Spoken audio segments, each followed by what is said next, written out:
What's going on, guys? Yoel here, and welcome to Confabulate, the podcast where we talk about anything and everything. I'm Yoel Sanchez. Thank you so much for stopping by. And today, guys, we have a really special guest. We got JonPaul Wallace here. I'm a huge fan, and I'm going to be pinching myself throughout the whole interview. It's going to take some time for me to wrap my head around this, but I'm really excited. So thank you, JonPaul, for stopping by. Dude, yeah, thank you for having me. I'm pumped. This is awesome.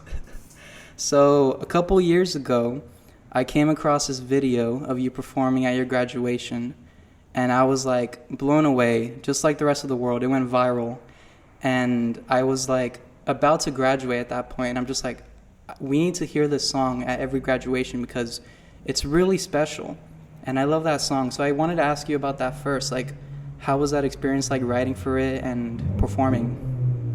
Yeah, so the 7 years thing kind of came up because I was doing a lot of cover songs at the time. Like, it was really before I even got into songwriting. And I was just doing them like on Twitter and whatever, Instagram, just like for fun. And I loved 7 years the second I heard it, the original Lucas Graham version. It's such a great song. And so I wanted to cover it. I was like on my list to cover it. And so I remember this like it was yesterday. I was in the shower and I was like, I got to cover this song. I was like, but lyrically it doesn't really make sense for me because it says like once I was 20 years old and I was only 17. Mm-hmm. So I was like, this doesn't really make sense for me. So I was like, I'll just switch that one line to say something different. So then I kind of started brainstorming that, and I was like, oh my God. It was just like 3 months before graduation. I was like, oh my God, I could make this whole thing about graduation. Yeah. So I got out of the shower, dried off, put on clothes, and immediately sat down, wrote the whole thing, like, first try. Like, I've never flooded anything out like that before. Like, usually it takes me a few tries to get through something like that, but just sat down, like, flew through it, wrote the whole thing in like an hour. And then I remember when my mom got home from work that day, I made her come down and listen to it. And she came down with my sister, and they were listening to it while I was playing it. And before I finished playing it, we were literally all crying. So I was like, all right, I think we got something like pretty cool here, because we were all like super emotional about it. I was obviously really emotional about it, and they were too, because I'm like the youngest kid in the family, like the baby. So it was like I'm growing up and graduating. So they were all feeling it. And so then after I wrote it, I practiced it a ton and then recorded it in a recording studio in Rochester. Mm-hmm. And then I brought it to like our class council, which is like a group of other students and a teacher who was in charge of like graduation and stuff like that. Yeah. And I showed them, and I was like, what do you guys think about this? Like, I'd love to perform it at the senior goodbye assembly, which was the first conversation. And they were like, absolutely, we'd love to have it.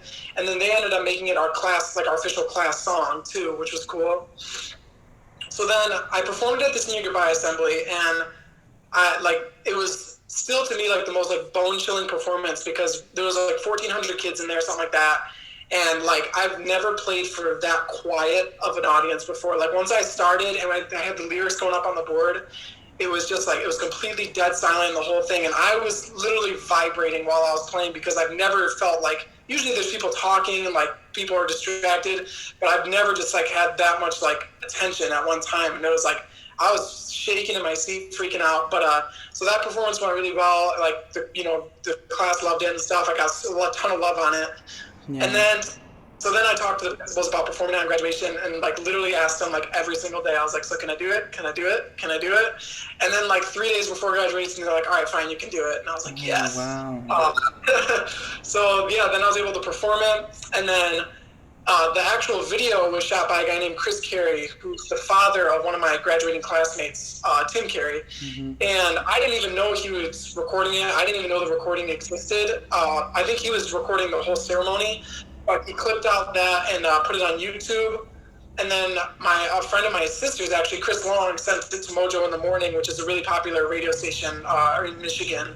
And they posted on their Facebook. And I took like a 3-day vacation after graduation, like just me and one of my friends. So we just went up to, it's called Mackinac City. It's like a popular touristy spot in Michigan. And we were there for a couple days. And then all of a sudden I got a call and was like, hey, dude, like, this video is getting like a ton of views. And I was like, I don't even know what video you're talking about. And so then it was just a whirlwind from there. Yeah, and you did a new version of it too, right?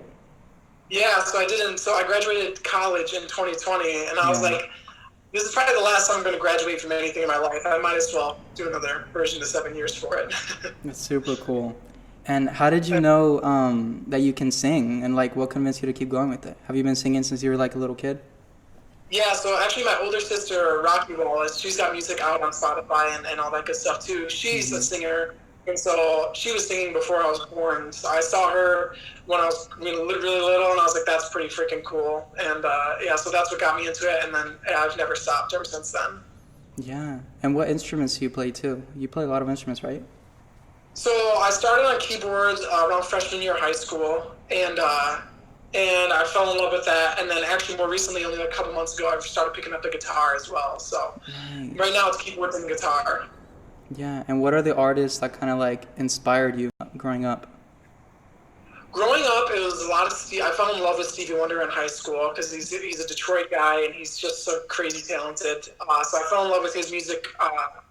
Beatles were a huge one when I was younger, especially my parents were like huge fans of the Beatles. And then Yeah. there's also a United Kingdom UK artist named John Newman, who's kind of on the lesser known side, but he like I was obsessed with him, especially as a keyboard player. He's Yeah. like music is very piano driven, and I was obsessed with him growing up as well.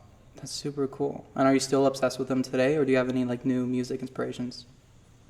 Now my horizons have really like I pull inspiration from like a ton of stuff, especially lately. It's from a lot of things. Like I've been listening to a lot of Michael Jackson, listening to a lot of Tyler the Creator. I've been Yeah. listening to a lot of hip hop too, like J. Cole, Kendrick Lamar. But I really pull from a lot of things nowadays. But I still have a lot of Motown influences. Like Marvin Gaye is a huge one. Stevie Wonder Yeah. is still a huge one for me. But yeah, there's a lot. Frank Ocean is a really big influence on me as well. Yeah. And do you have a record label? Like you're signed, right? Yeah, Or it's kind of complicated. This is like the nitty gritty stuff that like I don't even fully understand. yeah. But so it's kind of like it's like a small like independent label like artist development type thing. It's called Zen Bulldog Entertainment. It's based out of New York City, and it's a partnership between an entertainment attorney named Tommy Valentino and also a songwriter named Frankie Jason Turner. So Tommy Valentino, he's worked with guys like he has worked with Kid Rock, Big and Rich, Hall and Oates, like a ton of big names. And then Frankie Turner, the songwriter, he is actually a signed songwriter with a publishing company in New York, and he's done a ton of big stuff as well. He just landed a Coke commercial for one of his production tracks, and yeah, so he's got it popping a lot too. So yeah, we're like a little family more Yeah. than it feels like a label. Yeah. So anytime you want to like put music out there, like on Apple Music or Spotify, do you go through them or you do your own thing? Yeah, no, it pretty much all goes through them. So it's Yeah. very collaborative. Like I write a lot of the stuff, but Frankie, the songwriter, helps me a lot with it, and he helps me, construct visuals, music videos, and stuff like that. So it's very collaborative. Yeah. And what's like your songwriting process? What gets you started on a lyric? Um, it depends. Like it can come from a variety of ways. Especially I've been really getting into production and recording on my own, especially during the pandemic because I've had some extra time. Yeah. So a lot like sometimes it'll start like I'll just have this idea for a beat, or sometimes I'll just sit down like and want to make a beat, so it'll start there. And a lot of times I just get like random like one-liner ideas, and I'll put it into my phone, and then later on I'll revisit it and build around that. Or I'll get like a whole. Sometimes I get like a full idea. Like a conceptual idea, and start there, and then work out the individual lyrics and the chords and stuff, and then build around that. So it usually hits you first, like it comes to your head and then you just go with it? Yeah. Like there's certain times I sit down and try to write, Yeah. but usually it's not the better things. Usually it's better like a lot of times I'll be like at work or something, and then like a one-line idea will strike me, and then I'll put it in my phone, and then after work I'll jump into it, and that's usually where the better stuff comes out. That's cool. And how did you find like your own sound with singing? Because when you're a singer, it's very important to have like your own lane and your own sound and stuff like that. Yeah. 100%. So that's something I've actually struggled with for a while. Like if you listen to my album Clarity, it's all over the map, like genre-wise. Like there's 8 songs, and I'd say there's probably like 8 different genres on there. Like it's really all over the map. So last like year and a half, I've really focused on honing in my sound and finding my direction. And it's really just a lot of trial and error. Like I write a lot of music, and a lot of things work, but it's just not all narrowed in. So then we kind of find a handful of things that are working and kind of find that lane and start sticking to it. And that's kind of where I'm at with this music I'm working on now that's not out yet is really more of like a dialed in direction. Yeah, and I wrote down, I want to know like the process of writing your album Clarity. Like how long did it take you to write all of that, and what was it like writing the album? Yeah, so Clarity it was very different than my process is now because I wasn't really into producing at all or even recording, and I was still pretty like new to songwriting. So it was a very different process than what my process is now. But that album, it came about like I didn't write it intentionally to be an album. I was just writing a lot of songs, and then all of a sudden I was just sitting on like all this music, and I was like, I just want to put it out there and have it all out at once as part of one project, just as like a staple of where I'm at in my life right now, So it probably, from the first song to the last song or to its release, it probably was about 2 years, 2.5 years of making that. So it was, yeah. But a lot of like I don't really have any production on that song, on any of those songs. They all came like as finished beats from other producers that I worked with, and so I would write over those beats. And so a lot of the times, like Never Ended Storyline, for example, the beat came to me by a friend named Tom Stewart, who's a great producer and manager out of Detroit, and a good friend of mine. And so he sent me the beat, and I like sat down and wrote pretty much the entire song within 24 hours, just because the beat inspired me so much. Like I just loved it. And other songs took a lot more time and effort to write to because they're a little bit trickier. But yeah, overall, that was really just a collection of songs that I've been working on, and I just wanted to put it all on one thing and send it out there. That's really cool. And when I started taking like singing lessons and learning about like singing and the voice, I was a little confused at first because people were telling me like technique is the most important thing, but then other people were saying like emotion is the most important thing. Like people got to believe like what you're singing about. So yeah. I wanted to ask you about that.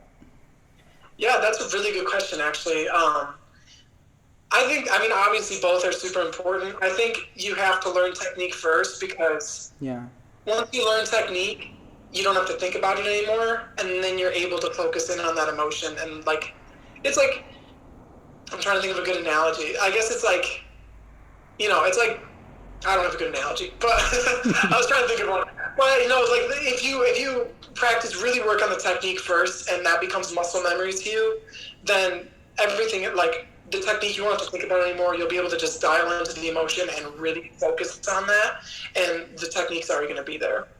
Yeah, because I saw an interview of Kelly Clarkson too. She was saying that she focused on technique for like over a decade, and now it's just pure emotion because she has it all nailed down. So yeah, that makes sense. Yeah. I have some of your. This is gonna be fun because I have some of your lyrics here, and all right. And I wanted to ask you about. I'm gonna give you a lyric. You have to finish it and tell me the name of the song if you can remember. All right. I like it. And I just remembered. Can you still see me or no? No, I just see your like face picture thing. Well, I forgot to write it down, but I saved it here in my pictures. Cool. So let's see if we could do it. This sucks, I can't see you, but the first one is you and your family moved away, and I? Family moved away, and I never got out what I wanted to say. Time zones are different, but by now we both are too. Why'd you have to leave the city so soon? Never Ended Storyline with Hope Whaley. Yes, good one. One of the most talented female singers I know. One of the most talented artists I know. Yeah, and I wanted to ask you too, like, about that song a little. Like, how was it recording that song and writing for it? So, Never Ended Storyline, the original version, Without Hope, like, that was the one that like I wrote in less than a day. Like the beat just hit me so hard when it came. The beat just has such a specific vibe, and yeah, so that song just absolutely flowed out. But when I was able to, after I wrote that song, my friend Kane Bradley, who I also work on music a ton with, he's a super talented producer. He's one of my best friends too. He met Hope Whaley they were at Grand Valley State University together in Michigan. And he was like, man, you got to listen to her stuff. And I did, and I was like blown away. And so I was like, dude, I want to do a song with her so bad. Like, she's so good.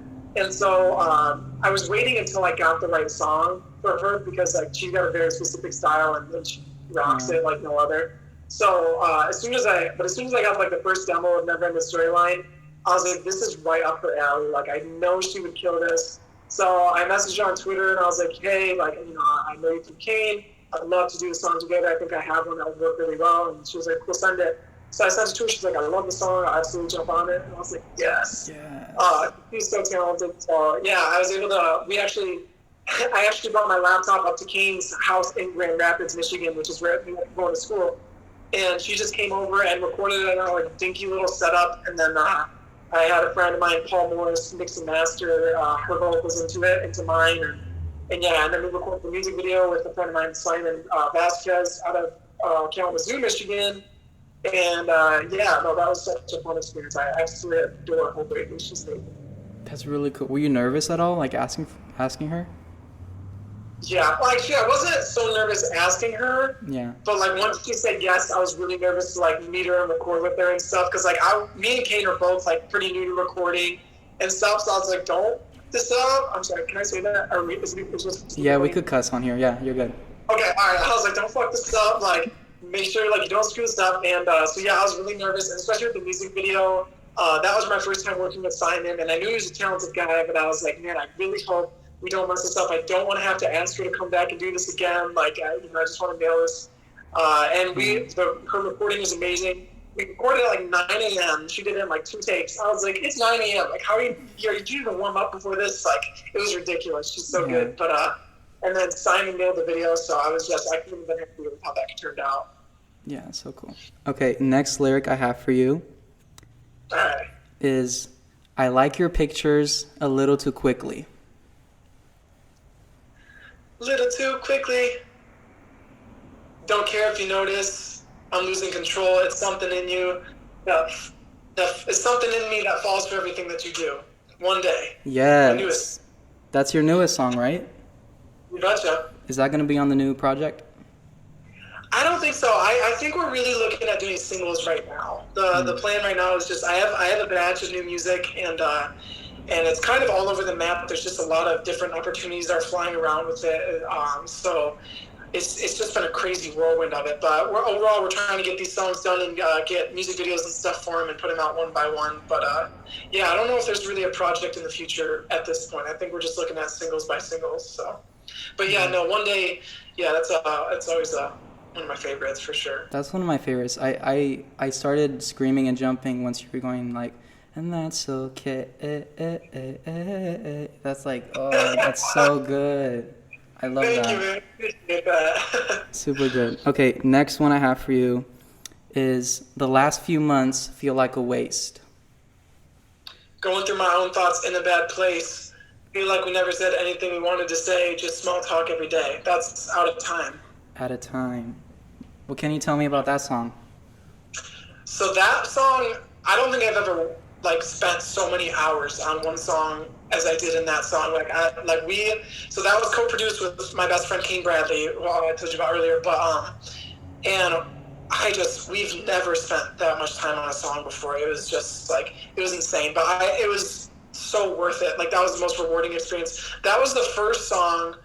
It wasn't my first one released, but it was my first song that I ever co-produced, which was really cool. So that's probably why it took so long. Yeah. But so Kane came over one night. Kane told me the first time he heard the song Never Ending Storyline, he's like, I want you to send me that guitar part because I want to sample it. And I was like, whatever. He says stuff like that all the time. He just loves creating stuff. So I was like, oh, whatever. And so we were getting together working one night, and I was working on one thing in my headphones on my laptop, and he was working on, and he was like, send me that guitar. And I was like, all right, cool. So I sent him that. He was working on that on his laptop. The thing I was working on was this stupid, it was after we did the Never Ending Storyline with Hope, and I took her outtakes, her mess ups or whatever, and made this dumb, funny song out of it, just kind of for shits and giggles. And so I was hardcore dialed into that because I love doing funny stuff like that. And so then we were both all right, what'd you work on? And I was like, well, what'd you work on? So then we switched headphones, and he was listening to this stupid thing I made that it took me like 2 hours. And I was listening to that, like, it's guitar, it's never a storyline guitar backwards and like chopped up and pitched up. And it's that main sound that plays like throughout the chorus that like that fades in, you know? Yeah. And I was just listening to that and I was like, oh my God, like this is beautiful. I was obsessed. And I was like, oh, I feel real bad for wasting 2 hours on that stupid song that you just listened to, because like he was making real stuff over there. Wow. And so that night, I was like, send me that real quick.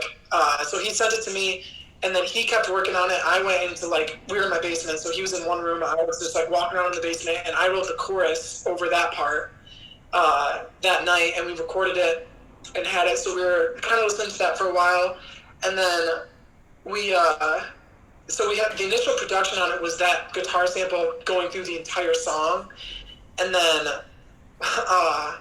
I heard "When the Party's Over" by Billie Eilish the day it came out, and I was like, oh my God, like the way the background vocals are in that song, and it's so stacked and so warm.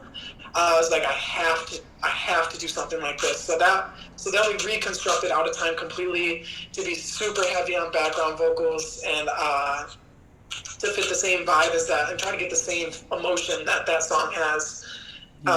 And so it just took forever. There's like, I don't know how many background vocal stacks are on that, but it's just like getting the right sound, distorting different background vocals. And for two of us who were not that experienced in recording or mixing, that just took so long and it took so many hours. And I was kind of writing the song along the way. But finally we got it done, and the music video took like another like 2.5 months to do, and it just took forever. It was so worth it. Like I've never put that many hours into anything, but it was so rewarding. Wow, that's so cool. And dude, Billie Eilish, her background vocals for a lot of songs. And When the Party's Over, that song, as soon as she starts, like, oh, it's so good. Yeah, it's such a vibe, and her and Phineas are just so crazy talented. Like, yeah, I'm obsessed with them. They're another ones that have been huge influences on me. Yeah. Okay, I have two more. This one is Under My Skin with the Stuff That You're Posting. Flirting with guys that are at your disposal. You're making it known that you're loving yourself and you don't need nobody else. That is, you should know. You should know. You were really like spitting some stuff on this song. I really liked it. It was juicy. Thank you, man. I appreciate it. Was that like? Yeah, this is the one. So this was produced by Kane Bradley entirely. And so he was still kind of he was pretty new at production at the time. And he would send me beats all the time. And they were almost all like hip hop beats. And so I'm not really a hip hop artist. So I was like, that's cool, but it's not for me. You know, like you're doing really good stuff, but I can't do anything with this. And then he came over one night and played me like a handful of beats.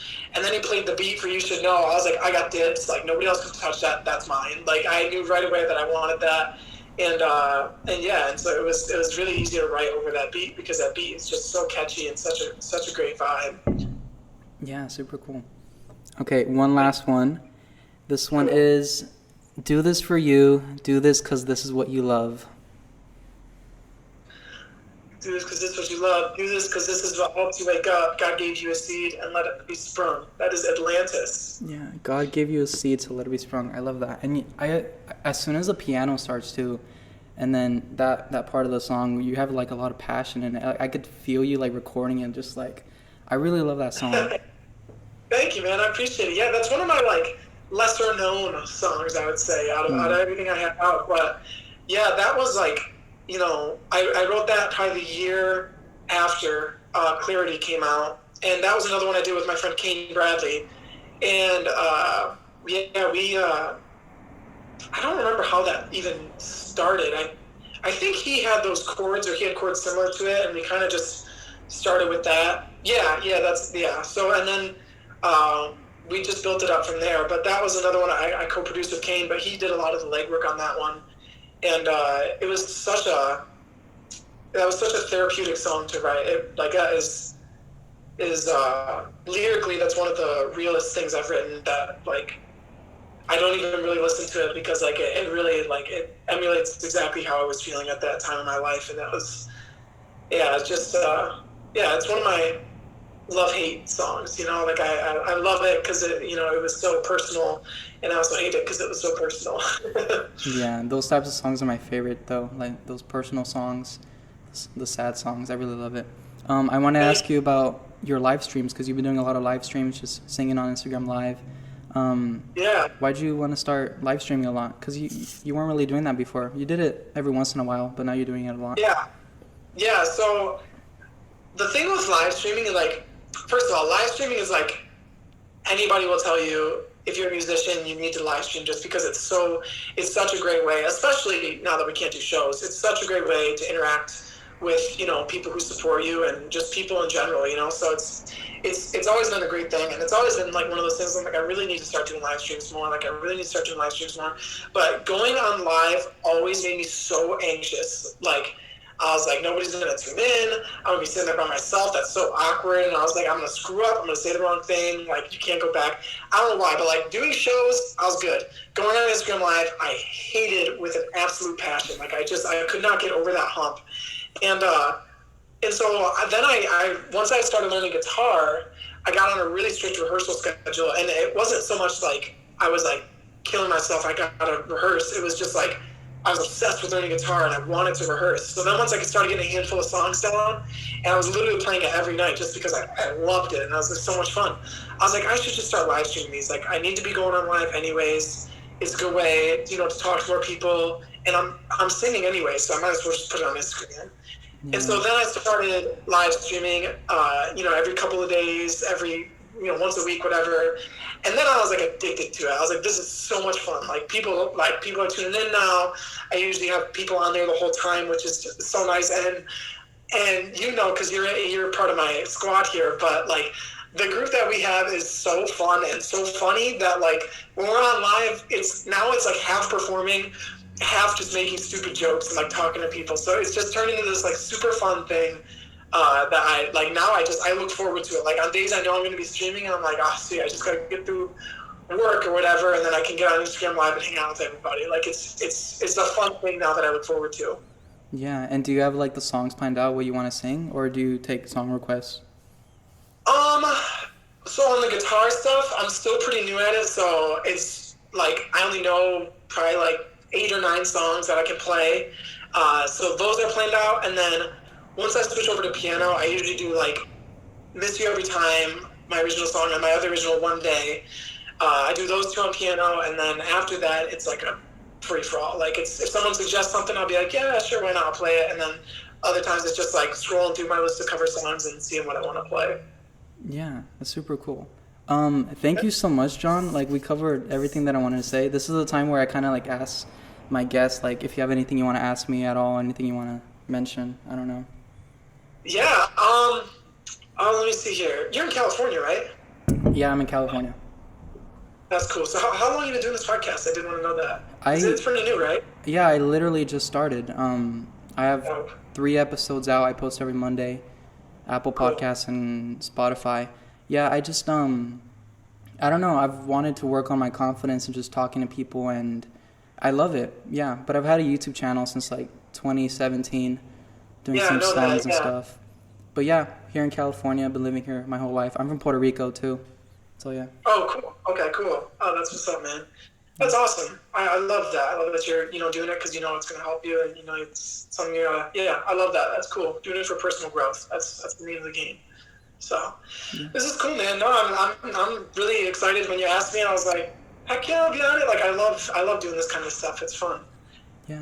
But yeah, I'd say like, just like as my closing remark, I guess, is just be on the lookout for like new stuff this year. Cause I feel like I say this all the time, but I have like a lot of things new music in the works and new everything. And yeah, I'm ready to get it all out there and show everybody, but I'm really excited. So Thank you for having me on, man. I appreciate it. Yeah, of course. When I first started this podcast, I wrote down some names I'm like, I'm just going to ask them. They're going to say no.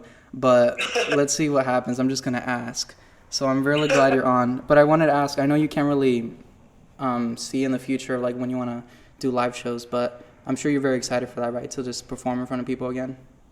Dude, you have no idea. Like, especially doing these Instagram Live too, because like being on Instagram Live is like so close to being a live show, you know, and it's just like it's just right there, and I just want to take that next step and be able to see people's faces while I'm performing to them, you know. And especially now with the guitar, like my performance setup is completely different than it was going into quarantine, which is great because I had this time, you know, to step back and look at things and reevaluate and work on learning the guitar and things like that. But I just can't wait to get back out there, and like I want to do it when it's safe, you know, like because stuff's at like 50% capacity, and like I could be, I guess, booking shows now, but I feel like if I booked a show and somebody came and got COVID and someone died, I would feel personally responsible for that. So like I really want to wait until it's, you know, it's good to go, but I'm getting so antsy for it. I'm really ready to get back out there. Yeah, I'm really excited. Hopefully one day I could go to Michigan and see you, or if you do a little tour or whatever. But yeah, I can't wait to meet you. Hopefully one day I'll be out in California playing. That's the ideal situation. Yeah, go to California. Anywhere in California, I'll drive. I don't care. I'll go. Sweet. Perfect. Yeah. Thank you guys so much for checking out Confabulate. Thank you to JonPaul for stopping by. I really appreciate it. And I'll see you guys next week. Thank you.